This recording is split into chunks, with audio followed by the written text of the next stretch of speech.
흔히 우리가 뭐 아쉬운 점을 얘기할 때 범할 수 있는 제일 쉬운 오류 중에 하나는 이 차를 평가하는 기준이 있는데 다른 차에 어울리는 기준으로 이 차를 평가를 하는 거예요. 꾹 밟았는데 소리만 크고 속도가 안 올라가요, 이런 말씀 하시는 분들 계시는 걸로 제가 알고 있는데요. 속도가 그렇게 올라가면 안 돼요, 이 차는. 세상엔 두루두루 모두를 만족시키기 위한 차가 있고요, 정체성과 캐릭터가 분명한 차도 있습니다.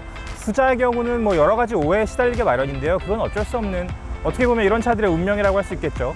레니게이드의 운명도 역시 그런 것 같습니다. 오늘 소개해드릴 차, 지프 레니게이드 80주년 기념 에디션입니다.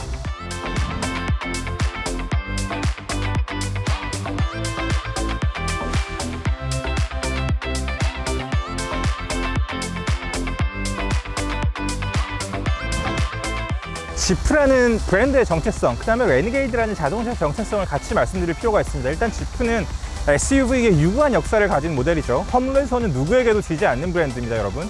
그건 절대 무시하시면 안 돼요. 80주년 기념 모델 에디션이 나온 이유도 그거겠죠. 1941년에 지프가 탄생했고 그 역사를 기리기 위한 모델입니다. 레니게이드의 가장 큰 장점 중에 하나는 디자인입니다. 이 차가 예쁘기 때문에 관심을 갖는 분들이 너무너무 많고요. 지프 판매량, 올해 판매량 중 30%를 차지하는 모델이 바로 이 레니게이드인데요. 역시 그 디자인 덕이겠죠. 2030 세대, MG 세대의 첫 번째 차로 굉장히 각광받고 있는 모델이라고 합니다. 이 디자인 전체적으로 보면 부담감이 없고 되게 귀여운데 강인하다는 특징이 있습니다.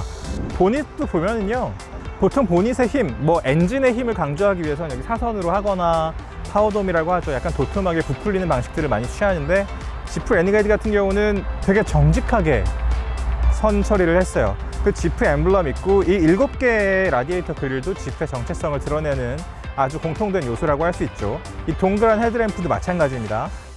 게다가 이 80주년 기념 모델이기 때문에 이 색깔 있죠? 이 엠블럼의 색, 그 다음에 이 라디에이터 그릴 하나하나를 감싸고 있는 사틴 그라나이트 컬러, 이런 것들이 다 포인트로 들어가 있어요. 사실 지프가 만드는 에디션이라는 게 되게 디테일한 포인트로 승부를 보는 것들이기 때문에 차의 성능이나 이런 거랑 크게 관련은 없습니다만 이런 재미 요소를 찾을 수 있고 이런 사소한 것들이 자동차의 인상을 되게 크게 바꿔놓기도 하죠. 그리고 헤드램프 밑으로 내려가면요, 이 레니게이드의 면처리, 부드러운 면처리가 도드라지는데요. 이런 부분 있잖아요. 여기 이런 부분, 그리고 여기 이런 부분, 그러니까 볼륨을 살리는 방식을 한번 보시면 이 레니게이드의 장점들, 왜 이렇게 귀엽고 예뻐 보이는지, 이렇게 강인한 차가, 그걸 좀 엿보실 수 있습니다. 옆모습으로 돌아가면 이 차의 굉장히 중요한 장점이 또 하나가 나옵니다. 이 차가 사실은 전폭은 180 정도 되고요, 그리고 전고는 한 170 정도, 그 다음에 길이는 경쟁 모델에 비해서 조금 짧은 편입니다. 그렇기 때문에 전체적으로 되게 박스카 형태, 정직한 박스 형태를 취하고 있습니다. 이걸 좀 전체적으로 조망하시면 레니게이드의 성격을 이해하시는 데 되게 크게 도움이 될 거예요. 그리고 옆모습에서 80주년 기념 모델의 디테일 액센트들을 좀 찾아볼 수 있는데요. 이 사이드 미러, 일단 이 컬러가 80주년 기념 모델의 특징이고요. 그리고 밑에 윌리스 배지가 있죠. 이 윌리스는 진짜 지프에서는 상징적인 모델입니다. 너무 귀엽고 예쁘죠. 다음에 이 루프레일 색깔도 80주년 기념 모델의 색깔입니다. 뒷모습으로 가면요, 역시 이 리어램프 너무 재미있습니다. 이 리어램프의 디자인도 보면 지프 앵글러나 이런 데서도 되게 공통적으로 찾아볼 수 있는 디자인 큐가 있는데요, 이 안에 보면 지프의 정체성을 의미하는 동그란 헤드램프 2개와 7개의 라디에이터 그릴이 들어가 있어요.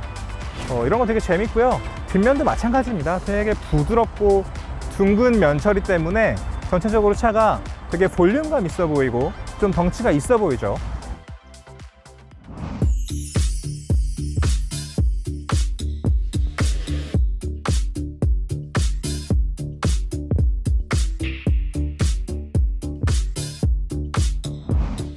인테리어에서도 지프 특유의 특징들을 굉장히 많이 찾아보실 수 있습니다. 일단 첫 번째, 지프는 아까 제가 말씀드렸죠, 정체성이 진짜 강하고 잘 바뀌지 않습니다. 이런 차들은 비슷한 차들이 많이 있죠. 미니도 마찬가지고, 제가 얼마 전에 리뷰해드렸던 벤츠 G클래스도 마찬가지였죠. 잘 바뀌지 않아요. 일단 한번 정하면 그대로 어느 정도는 가요. 그리고 이런 차들의 특징 중에 하나는 뭐냐면 커뮤니티가 굉장히 강하다는 거예요. 지프를 사랑하는 사람들이 중요하게 여기고 또 예쁘다고 여기는 요소들을 최대한 오랫동안 유지를 하는 거죠. 그렇기 때문에 레니게이드도 보면 딱 일단 실내에 들어와서 봤을 때는 이거 되게 옛날 차 같아, 그런 느낌 드실 수 있습니다. 미국 차들의 특징이기도 해요. 우리가 트레일블레이저 리뷰했을 때도 보면 뭔가 모니터도 생각보다 좀 작고 막 테슬라 이만한데 약간 누르는 느낌도 좀 그런 것 같고. 근데 재밌는 건 뭐냐면요, 터치는 되게 기민합니다. 빠르게 움직이는데 약간 그냥 디자인이 올드한 느낌? 그런 느낌이 있어요. 그리고 필요한 기능들은 또 거의 다 들어가 있고 그런 게 신기하죠. 계기판은 아날로그예요. 바늘이 돌아가는 계기판이고요. 바늘이 돌아가는 계기판 바깥쪽 디자인도 되게 오프로드 느낌이 나는 그런 느낌의 디자인이고, 스티어링 휠도 뭐 옛날 그대로죠. 대신에 어댑티브 크루즈 컨트롤이랑 차선 이탈 경고 장치가 있습니다. 그렇고 요 테두리 정도의 블랙이 들어간 거, 블랙 베젤이 들어간 게 80주년 에디션의 특징이라고 하는데요. 일단 뭐 사소한 특징들은 좀 접어두고, 조수석 앞에 있는 부분에 80주년 기념 배지가 있고요. 그 다음에 플로어 매트에도 80주년 기념 배지 있고, 이 시트에도 보면 윌리스 일러스트레이션이 들어가 있습니다. 이것도 80주년 기념 모델의 특징이에요. 이런 사소한 재미로 뭔가 이 오래된 정체성의 재미를 조금씩 주는 겁니다. 밑에 보면 역시 오토 스노우 샌드 머드라고 오프로드에 그때그때 적응할 수 있는 기능이 있고요. 그리고 사륜구동인데 디퍼런셜 락도 있습니다. 이 정도만 있으면 한국에서 우리가 만날 수 있는 웬만한 임도는 다 주파할 수 있을 거예요. 제가 레니게이드가 처음 나왔을 때 아마 2015년이었던 것 같은데, 그때 시승에 참가했을 때 꽤 험준한 임도를 이렇게 해서 산 꼭대기까지 올라간 적이 있거든요. 지프를 탈 때마다 되게 놀라운 건 뭐냐면요, 뭐 컴패스 있고 체로키 있고 그랜 체로키 있죠. 이게 이제 도시명으로 분류되는 지프 라인업들이고, 그리고 랭글러가 있습니다. 여러분, 그거는 지프 SUV의 상징 같은 차죠.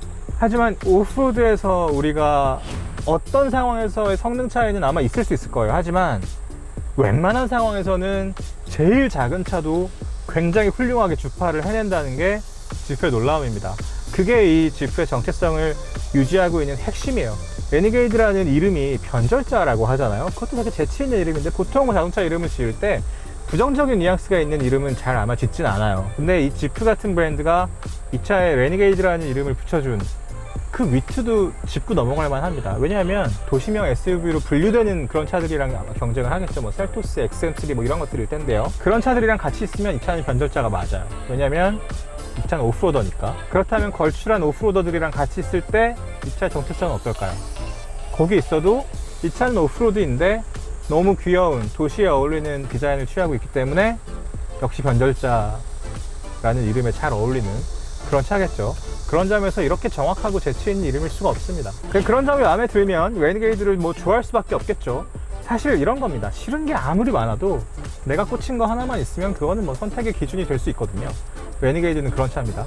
인테리어의 제일 큰 장점 중에 하나는 공간감이에요. 제가 아까 밖에서 말씀드렸을 때 레니게이드가 박스 형태이기 때문에 안에서 누릴 수 있는 여유가 상당하다, 이런 점도 아마 운전하실 때 편안하게 작용을 했을 거예요. 그렇기 때문에 2030 뭐 특히 여성 소비자 더 인기가 있지 않을까?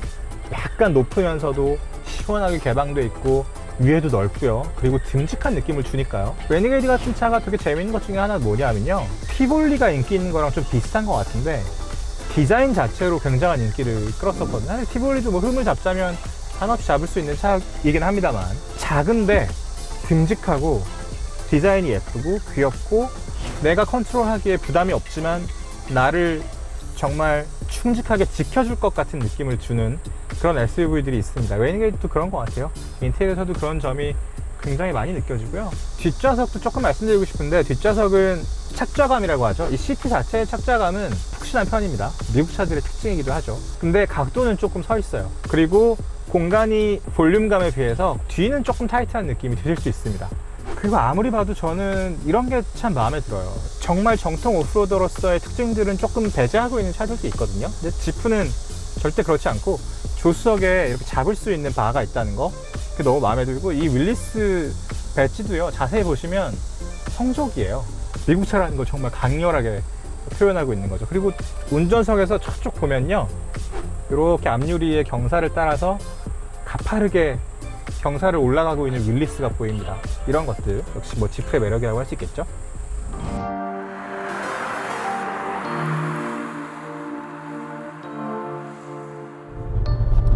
지프 레니게이드는요, 일종의 툴이라고 생각하시는 게 좋습니다. 무슨 뜻이냐, 오프로더라고 제가 말씀드렸잖아요. 근데 도구를 쓰는 이유가 있잖아요. 우리가 평소에 그냥은 안 되는 일들을 쉽게 해결하고 싶을 때 우리가 도구를 쓰죠. 하다못해 캔을 딸 때도, 와인을 딸 때도 와인 오프너를 쓰잖아요. 레니게이드는 못 가는 길을 갈 때, 그럴 때 쓰는 거예요. 그게 오프로더의 정체성이고 오프로더의 기능이죠. 그러니까 이 차를 이해하는 키워드 중에 제일 중요한 게 바로 오프로더라는 뜻입니다. 그렇다면 아마 이렇게 말씀하시는 분들 계실 거예요. 이거 지프 레니게이드 도심형 SUV 아니냐. 맞습니다. 맞고요. 그런데 이렇게 생각하시는 게 맞습니다. 도심형의 방점이 찍혀있는 도심형 SUV가 있고요, SUV의 방점이 찍혀있는 도심형 SUV가 있어요, 시장에는. 그런데 레니게이드는 전적으로 100% SUV의 방점이 찍혀있는 그런 차예요. 그렇다면 SUV가 뭡니까 여러분? SUV는 기본적으로 오프로드를 탈 수 있는 차라는 뜻이에요. 도심을 벗어나서 조금 더 자연에서, 야외에서 다양한 활동들을 할 수 있게 만든 차들이 SUV죠. 레니게이드는 그런 차입니다. 그렇기 때문에 제가 이 차에 보면 조기에 윌리스 마스코트 있고 뭐 이런 얘기 많이 해드렸잖아요. 뒷유리에 보면 예티가 그려져 있어요. 예티 아시죠? 설인. 그리고 번호판은 돈 홀백이라고 써있죠. 험로를 타고 예티를 볼 때까지 물러서지 말라는 뜻이겠죠? 그런 패기가 있는 차라는 뜻이에요. 그렇기 때문에 레니게이드를 둘러싼 여러 가지 뭐 오해들이 있는 것 같은데, 2.4 가솔린 엔진인데 마력 토크도 충분한데 꾹 밟았는데 소리만 크고 속도가 안 올라가요, 이런 말씀 하시는 분들 계시는 걸로 제가 알고 있는데요. 속도가 그렇게 올라가면 안 돼요. 이 차는 오프로드에서는 밟는 대로 속도가 올라가면 안 돼요. 이렇게 가스 페달이 예민하면 큰일 납니다. 왜냐하면 험로를 주파한다는 건 최대한 엔진의 힘을 쪼개서, 예를 들어 보통 차들이 0, 1, 2, 3, 4, 5 이 정도로 움직인다고 생각했을 때, 오프로드에서 우리가 이 자동차를 다루는 감각은 0, 0.1, 0.2, 0.3, 0.4 이런 식으로 다뤄야 되거든요. 훨씬 더 섬세하게 가속 페달을 다뤄야지만 오프로드에서 사고 없이 험로를 주파할 수 있는 거예요. 밑에가 다 자갈이고 막 그런데 밟을 때 힘이 팍 들어가면 트랙션을 확보할 수 없는 거고요. 이렇게 밟았을 때 굉장히 힘이 많이 남는 것 같죠. 그리고 가속 페달도 깊이 밟히는 것 같고, 브레이크도 마찬가지고요. 그건 다 의미가 있는 거예요. 오프로드에서 이 차가 제대로 기능하기 위해서 그런 세팅을 한 겁니다. 그렇기 때문에 훨씬 더 오소독스한 차겠죠. 그렇기 때문에 팬층이 두꺼운 거고요. 그렇기 때문에 커뮤니티가 두텁고 그만큼 돈독한 겁니다. 그래서 디자인도 보수적으로 접근할 수 있는 거고요. 지프는 그런 차예요. 이런 지프의 성격과 정체성을 이해하지 않고 레니게이드를 평가를 할 때 뭐 시끄러워요, 뭐 어때요, 이렇게 얘기하는 거는 사실은 조금 뭐 만약 그런 게 좋다면 다른 차를 타는 게 맞겠죠. 그렇죠? 자동차를 평가하는 여러 가지 기준들이 있습니다만, 흔히 우리가 뭐 아쉬운 점을 얘기할 때 범할 수 있는 제일 쉬운 오류 중에 하나는 이 차를 평가하는 기준이 있는데 다른 차에 어울리는 기준으로 이 차를 평가를 하는 거예요. 그렇다면 뭐 오만차가 다 섭섭할 수밖에 없겠죠. 물론 그런 단점들을 이야기하는 게 훨씬 더 뭐랄까요, 자극적이죠. 훨씬 더 캐치하기도 하고, 무슨 단점들이 있는지 이렇게 클릭해보기도 할 거고. 그렇다면 그 컨텐츠는 누구를 위한 컨텐츠일까요? 뭐 그런 것도 한번 생각을 해보세요. 자, 그렇다면 그런 관점에서 이 지프 레니게이드를 실제로 운행을 할 때의 감각, 막 달리고 싶어. 그래서 쑥 밟았어. 근데 잘 약간 더딘 느낌이 나. 그건 제가 왜 그런지 말씀드렸죠. 하지만 이 차가 되게 부드럽고 꾸준하게 가속한다는 사실도 같이 알고 계셔야 됩니다. 그러니까 시내에서 우리가 운전을 할 때는 뭐 랭글러 같은 본격적인 오프로더보다는 훨씬 더 편하게 탈 수 있어요. 그리고 이질감도 적죠. 이 도로 위에 이 차가 있을 때 저거 산에 있어야 되는 차인데 왜 여기 있지? 뭐 이렇게 생각하는 사람 없단 말이에요. 되게 예쁘고. 그렇기 때문에 지프의 재치가 그런 데서도 또 많이 드러납니다. 이 사이드 미러도 되게 큰데 이것도 여러 가지로 기본적으로 막 이렇게 시야가 넓다, 그런 관점에서 이 사이드 미러를 접근할 수도 있겠습니다만, 이것도 역시 오프로더의 특징입니다. 바닥이 어떤지를 봐야 되기 때문에 이 사이드 미러가 좁으면 잘 안 보이겠죠. 근데 이거는 살짝만 움직여도 바닥을 볼 수 있다는 거. 그리고 버튼들이 되게 큼직큼직해요. 볼보가 보통 되게 큼직한 버튼을 쓰는데, 그거는 이제 북유럽 추운 나라에서 장갑 끼고 운전할 때 누르기 편하게 그렇게 디자인을 한 건데요. 오프로더도 역시 마찬가지입니다. 험로에서 막 이렇게 손이 떨리기 때문에 도로에서 막 이렇게 움직일 때, 그럴 때도 편하게 누를 수 있는 그런 배려인 거죠. 이런 요소들이 다 굉장히 깊이 생각하고 배치를 해놓은, 그리고 지프가 오랫동안 오프로더를 만들어 오면서 쌓인 경험치가 다 그대로 녹아있는 그런 디자인들입니다. 또 하나 말씀드릴까요? 이 스티어링 휠이 3시, 9시가 되게 두껍죠. 이것도 역시 마찬가지예요. 우리가 보통 스티어링 휠을 쥘 때 엄지손가락을 안쪽으로 이렇게 쥐잖아요. 오프로드에서는 그렇게 쥐면 안 되거든요. 이렇게 쥐고 오프로드 타기 시작하면 엄지손가락을 잃을 수도 있어요. 좀 가장하면 부러질 수도 있어요. 왜냐하면 스티어링 휠이 도로 상황에 따라서 막 이렇게 요동치기 때문에 엄지손가락을 칠 수 있어요. 이 안에 있으면. 그렇기 때문에 바깥쪽으로 엄지손가락을 빼고 운전하는 게 오프로드에서는 정석인데요. 여기에 얹어놓으라는 거죠. 여유있게 엄지손가락을 다 편하게 얹어놓고 운전하라는 그런 디자인입니다. 제가 아까 툴이라고 말씀드린 이유가 이제 좀 이해가 가시죠? 이 차는 정확히 목적지향적인 디자인을 하고 있는 차예요. 그렇기 때문에 도구라고 말씀드린 거고요. 그렇다면 이 차를 즐기는 방법은 뭘까요? 시작은 이 차가 이제 지프의 엔트리급 모델이고, 뭐 프로모션이나 이런 걸 잘 따져보면 되게 괜찮은 가격에 지프를 가질 수 있거든요. 그렇기 때문에 저거 예뻐, 그래서 소유하신 분들 혹은 갖고 싶다고 생각하신 분들도 이 차의 진면목, 디테일들을 하나하나 이해하시고 나서 조금씩 관심을 가지시는 거예요. 그렇다면 이번 주말에는 한번 오프로드를 달려볼까?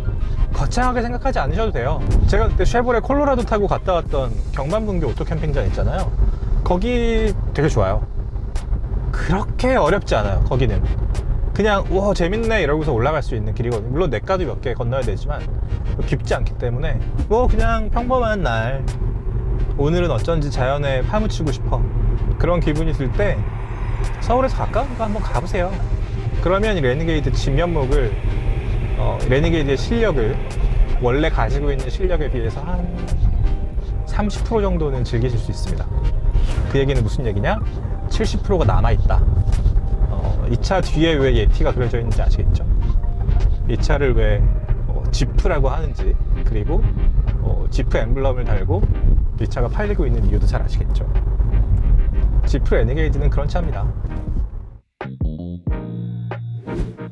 제가 자동차를 시승하고 리뷰를 할 때마다 제일 주안점을 두는 거는요, 이 차가 가지고 있는 고유한 즐거움, 이 차의 고유한 정체성입니다. 지프 레니게이드 같은 경우는 지프 특유의 정체성을 그대로 뼛속 깊이 가지고 있으면서도 도심에서도 너무 예쁘고 귀엽고 스타일리시하게 탈 수 있다는 점, 저를 끊임없이 자연으로 나가라고 부추긴다는 점이 정말 이 차의 거부할 수 없는 매력이었던 것 같아요. 저희는 곧 다른 시승기로 찾아오겠습니다.